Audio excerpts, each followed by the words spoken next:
Hey, it's Esther. Can I show you something super cute? Look at how these animals are playing. Doesn't it look like they're giving high fives? Someone named Max has a question about high fives. Let's give Max a call now. Hi, Esther. Hey, Max. I have a question for you. Who invented the high five? That's a great question. So, you probably have some firsthand experience giving high fives.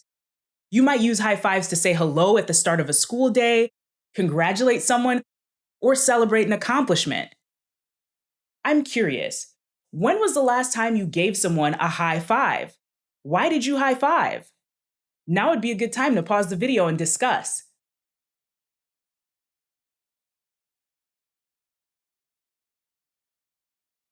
Okay, you ready? It might feel like everyone everywhere has always high fived. You might not even remember how you first learned to high five.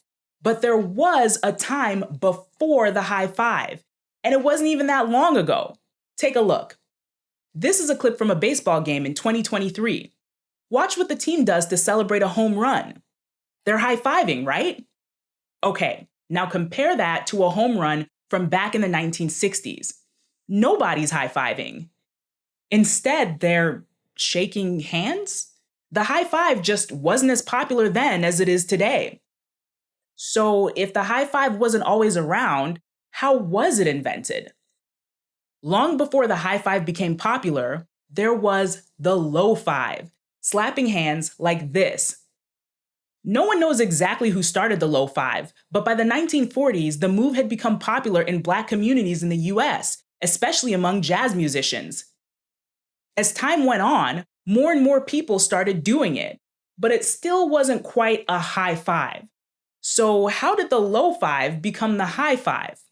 Well, that's a tricky question. Some people point out that women's volleyball players started high fiving during games in the 1960s.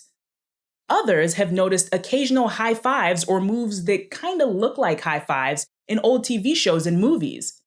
But when did the high five become something millions of people know about and do every day? Well, here's one possibility. Let's go back in time. It's October 2nd, 1977. The LA Dodgers are facing off against the Houston Astros in front of thousands of screaming fans in Dodger Stadium. Young Dusty Baker steps up to the plate. Dusty Baker's teammate, Glenn Burke, watches nervously from the dugout. Imagine how stressed you'd feel watching your friend face down this big moment. The pitch comes, Dusty Baker swings, and he hits a home run.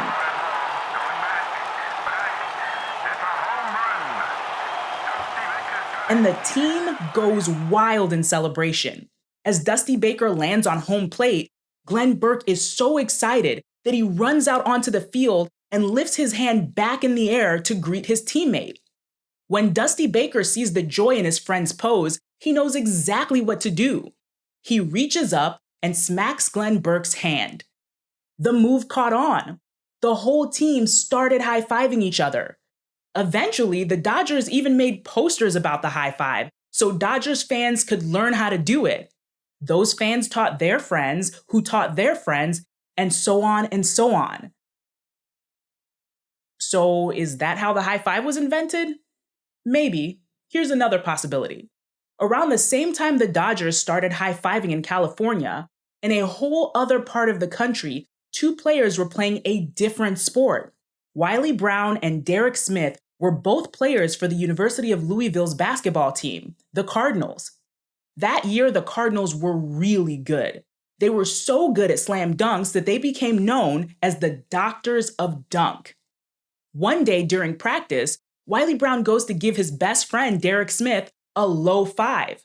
But Derek Smith says, no, up high, and raises his hand in the air. This makes total sense to Wiley Brown. After all, they're the Doctors of Dunk. They're all about jumping and dunking up high. That's what makes them great. Why wouldn't their celebration moves also be up high? So he slaps his friend's hand up high. The move caught on. Soon the whole team was high-fiving during practices during games, with each other, and with fans. You see the hands shaking above the head? You know what the guys call that? A high five. High five? It spread around the country. So in summary, the low five became the high five. But who was the real inventor of the high five? Was it Glenn Burke, Dusty Baker, and the LA Dodgers? Was it Wiley Brown, Derek Smith, and the Doctors of Dunk? Or was it volleyball players in the 1960s? Or actors in the 1950s? Or someone else? Okay, hear me out. What if it was all of them? Something like the high five isn't invented by one person, or even four. Would we know about Glenn Burke and Dusty Baker's high five without the Dodgers fans who picked up the move and taught it to their friends? Who knows? Would the Doctors of Dunk have started doing the high five if Black musicians hadn't started doing the low five many years earlier? Who knows? No matter where the move first started, the high five still exists today because millions of people around the world keep doing it. Every time you high five someone, you're keeping the high five alive, passing it from one person to another. The high five expresses something important, something lots of people feel in lots of different situations: joy and pride. Maybe that's why so many people came up with the idea and why so many people keep doing it today. That's all for this week's question. Thanks for asking, Max. Now, we'll be back with a new episode in a couple of weeks, but in the meantime, here's some older questions from the question jar. You can vote on which one you think we should send out next week. You can choose from, why do leaves change color in the fall? How is syrup made? Or, why are pumpkins so popular every fall? So submit your vote when the video is over. We want to hear from all of you watching. There are mysteries all around us. Stay curious and see you next week.